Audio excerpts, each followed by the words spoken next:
Okay, so I've been having a cold start issue with the 2007 Mini Cooper S. It's got 60,000 miles on it, and I just replaced the tensioner with the longer version because I was having the rattle, and I just went ahead and replaced that for 25 bucks. So um, no more rattle. That's been fine. But we have been having a cold start issue, and this was happening before as well. But here, I'll see if it'll do it. This is a cold start. It's been sitting overnight.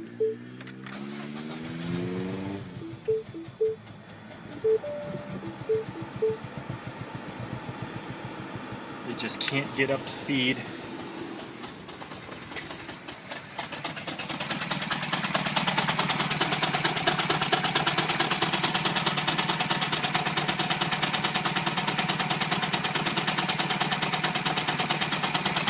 Not sure if you can actually see how much that engine's jumping around, but it's quite a bit. Yeah. So it sounds like it's only hitting on 2 cylinders. So one of the things I'm going to do is try changing out the spark plugs. So let's see, I've got my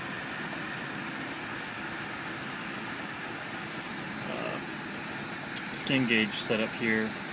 Yeah, the check engine light just came on. It never throws a code though, it just shows the check engine light. So I'm not sure what the mass airflow sensor is supposed to say. It's trying to open throttle position sensor. It's at 56%, but it can't rise, and then it's idling right around 5,500 RPM. So let's see.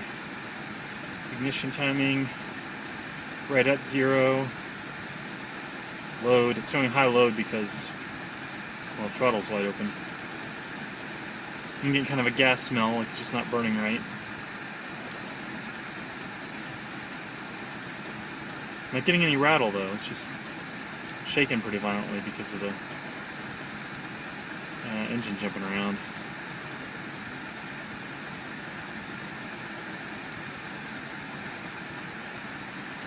And there's my proof that the engine's cold. Alternator's still pulling pretty good at 5,500 RPM. Oh, it's slowly speeding up. So if I try to give it throttle,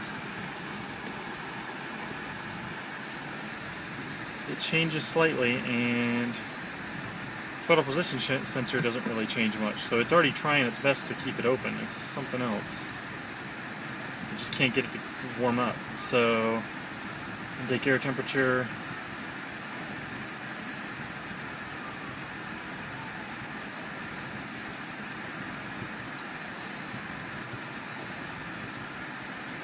I mean, normally your idle is going to have a much higher map reading than that because that's almost atmospheric, so it's pretty much wide open.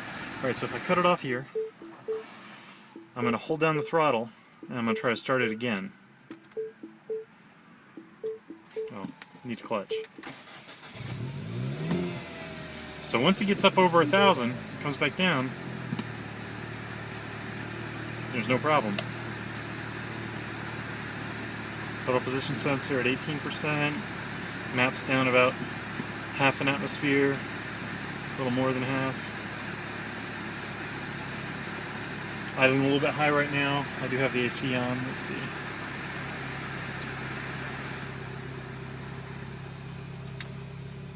Turn the AC off, let it, yeah, so right under 1,000 RPM. Ignition's, advanced a bit there.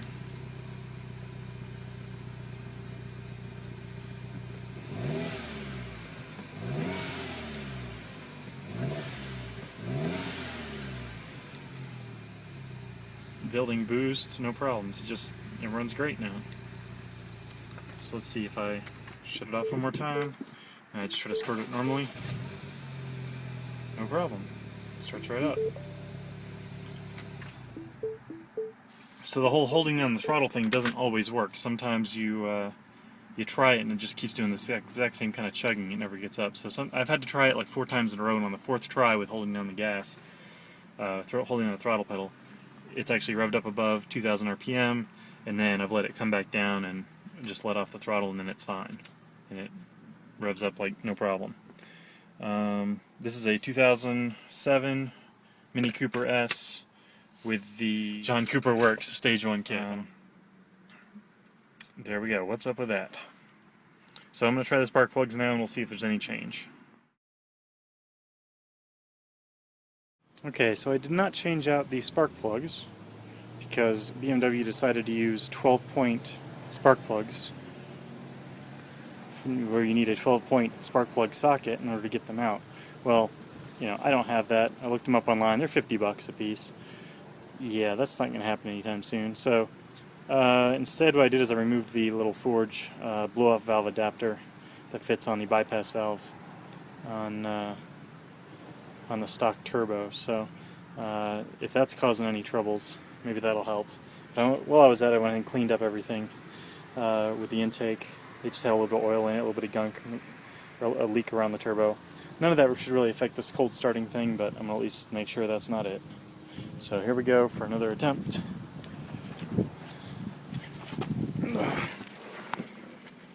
Okay, let's see if we can find out our temperature. It's not showing us anything with the engine off, so let's plug that in.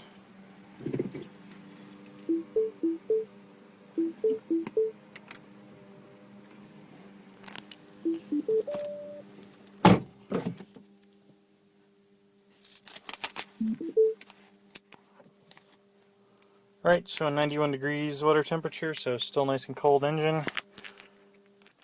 Let's start her up and see how it goes.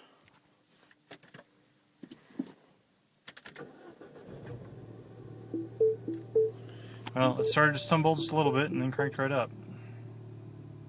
It's giving me just a little bit of vibration like it's missing, but nothing major. There's no good way to tell until it's dead cold though, so we'll see. Well, it's a lot quieter now with that thing out of there, so the bypass valve adapter is quite noisy. My wife hated it, so at least I got that part done. We'll see if there's any difference in the way the turbo spools. Alright,